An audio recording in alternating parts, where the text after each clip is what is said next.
I think the question, Terry, was, what are we going to do with the money, when are we just going to blow it?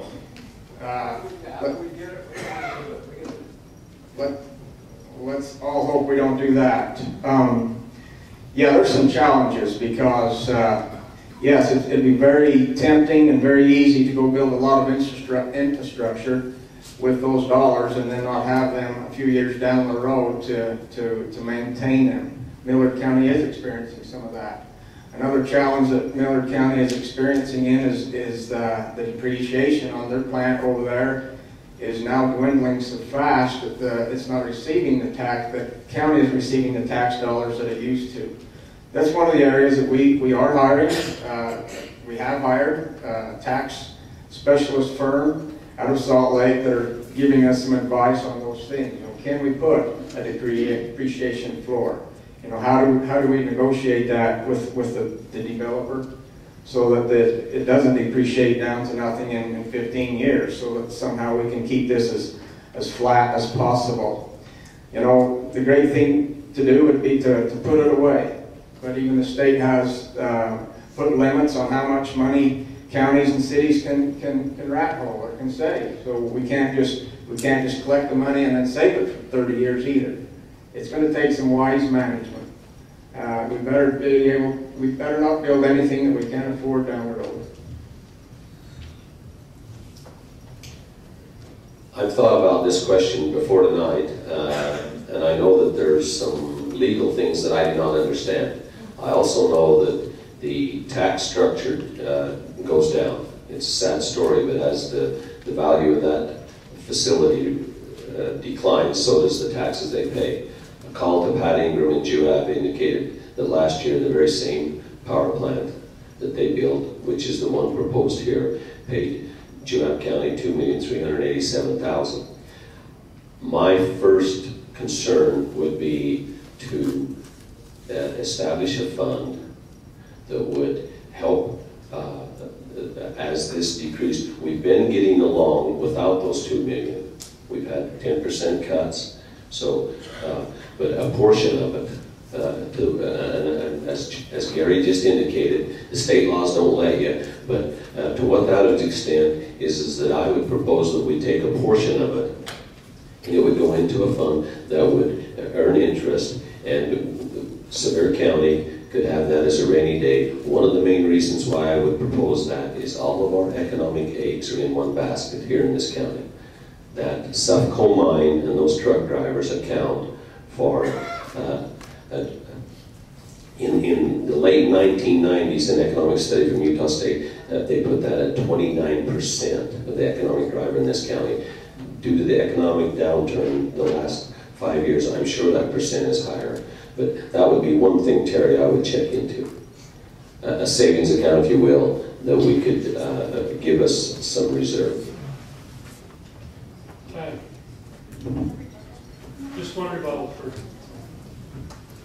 Well, I think we're done with our questions. Okay. For a rebuttal, all right? No, one rebuttal.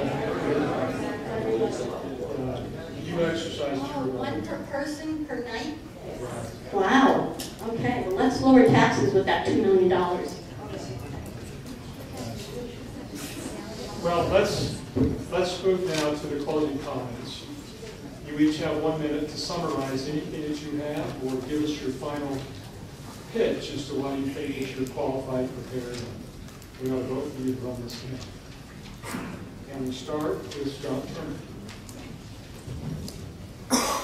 I hope I've gone through everything sufficiently. Like I say, I've got a vested interest in maintaining the values of this community. I plan to stay here for a long, long time.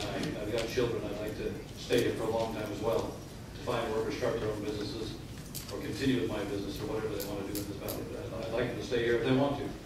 If they don't want to, they're free to move out. And I'd be happy to have it. I haven't moved too many people out of the county here, so I'm not one of those truckers that move people out. I'm not one of those outgoing truckers that try to keep it here. But I've got 4 years of college experience and about 5 years of business experience in running the business, and kept it in the black and have run it successfully, I feel, for the last half a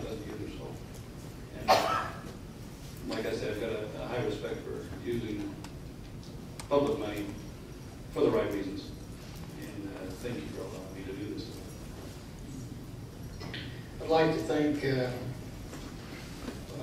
the mediator here and also the Reaper. This has been a good thing to have everybody show up and have some interest in what's going on in local government. I have the experience and the background to go forward, and I've got the time to dedicate to this position to be able to help the county go forward. One thing that I would hope I could do is, after 4 years, it would definitely be a better thing than where I started. And you just continue to improve things as you go forward. Thank you. Well, again, I'd like to say thank you to all of you for coming out tonight and listening to us. I'm a very lucky person. I've got a lot of friends and a lot of supporters, and many of you are in this room tonight, and I'd like to tell you thank you for your support. If I'm reelected to another term on County Commission, I simply promise you this. I promise you that I will continue to work hard, put in the hours and the days necessary to be effective. It's a big job, but I'm willing to do it. I'm willing to continue to do it, and I appreciate your support. Thank you. I do want to say thanks again for being here. I have a strong desire to serve you, the people, as the next county commissioner. I know I have the experience. I know I have the ability to do the job. I have 3 of my 4 children that live here trying to raise their families and earn a living in Sevier County. I know that we have